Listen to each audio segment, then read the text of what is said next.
Hey there, disruptors. Gip Erskine, values-driven coaching. Welcome to day 4 of Stop Losing on Price. We're almost there, 4 days in, and if you've been following along, like really following along, something has probably started to shift in how you think about the conversations you've been having, the proposals you've been submitting, the meetings you've been preparing for. Because what we've been building across these 4 days isn't a collection of sales tactics. It's a different way of thinking about what you actually bring to the table and what it's worth. So today we're going to talk about proof. And I want to start with a story about a roofer who had no idea he was sitting on a gold mine. He and I were having lunch talking about business as usual and some of his differentiators, the standard process. And at some point I asked him if he knew his EMR, his experience modification rate. He said, yes, it's 0.52. Now, for those of you who aren't familiar with the EMR, let me explain it briefly. It's a third-party safety score assigned independently to companies that operate in trades with physical risk. Roofers have an EMR, landscapers have one, window washers, security, janitorial. In fact, everyone who carries commercial general liability insurance, virtually everyone property managers deal with, have an EMR. A score of 1 means you're exactly average for your industry. Above 1 means you carry more risk than most. Below 1 means you're safer than most. And a 0.52, that means this roofer's company was operating at nearly half the risk level of the average roofing company in the country. That's not good. That's exceptional.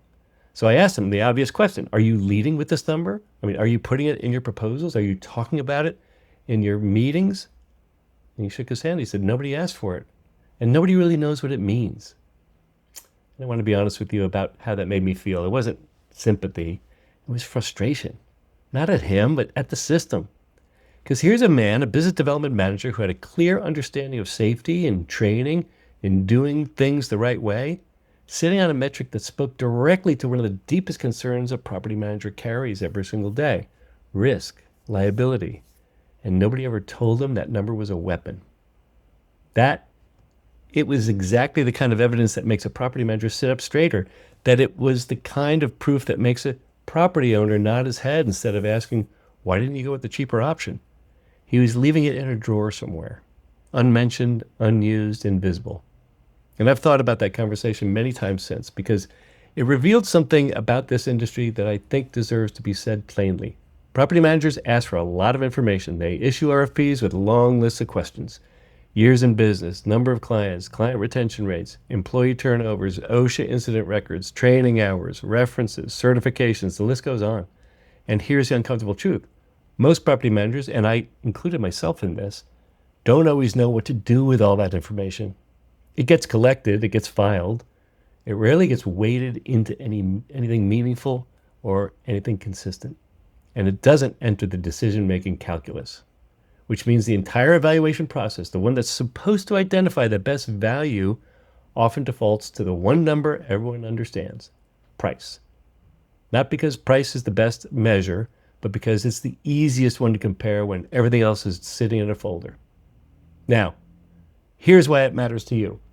If you understand which metrics actually tell your story, and if you lead with them confidently and consistently, you have an advantage that most of your competition never have considered. Because you're not waiting for a property manager to figure out what your numbers mean. You're telling them. You're leading with them. You're connecting the dots for them. You're saying, here's what this metric measures. Here's why it matters to you. And here is what it means for your ownership group when they ask why you've made this decision. Plus, you now have equipped them with the ability to make sure that your company's competition submits their own metrics. The property manager is now equipped with a broader set of metrics that matter to them. And now they can insist on receiving them, comparing them, and giving them their proper weight across all the competition. Now, that's not just sales, that's service. You're making the buyer's job easier. You're giving them the advantage, the language that they need to defend a better decision. And that changes everything about how the conversation ends. Let me be specific about what I mean by proof. I'm not talking about vague claims, not we have outstanding customer service, not our team really cares, not we go above and beyond. Now I'm talking about numbers, your client retention rate. If you retain 95% of your clients year over year, say that. Put it on the first page of your proposal. Put it on your website. Lead with it in your first meeting. Your employee turnover rate. If your turnover rate is significantly lower than the industry average, say it. Because high turnover means unfamiliar faces in the building. It means retraining. It means inconsistency. It means risk. Low turnover means the opposite of all those things. And what matters to a property manager who's responsible for tenant experience? How about your safety record, your EMR, your OSHA incident data, your response time metrics, your years of experience in a specific property type? Each one of those numbers tells a story that price alone never can. And here's the thing I want you to really hear. Most of you are sitting on more metrics than you realize. You've just never been told they were worth leading with. You've never been told that a property manager or an ownership group would sit up straighter when they heard them. You've never been told that the buyer on the other side of the table often needs exactly the kind of evidence to make a confident decision. Not a feeling, not an instinct, evidence. Something they can take upstairs and say, here's why this company is getting the award. Here's why this number is so important. Here's why this decision was made. Your metrics are that evidence, and value that stays invisible might as well not exist at all. So here's your challenge for today. Identify your 3 strongest proof points, not opinions, numbers, percentages, independently verifiable data. Then ask yourself, am I leading with these? Or are they sitting in a drawer somewhere while I compete on price because nobody told me that I had something stronger, something better, something more defensible? Choose one metric, just one, and make it visible. Put it on your proposal. Put it on your LinkedIn profile, on your website, in the first 60 seconds of your next meeting. Make it impossible to miss. Because tomorrow, day 5, we're going to bring all of this together.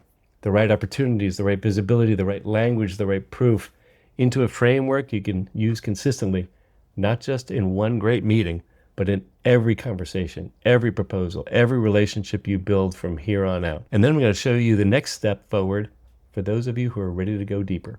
Because understanding these concepts is one thing, building them into the way you actually operate every single day, that's where the real transformation happens. That's where real sales occur. That's where real profits are made. I'll see you tomorrow for day 5. Ever upward.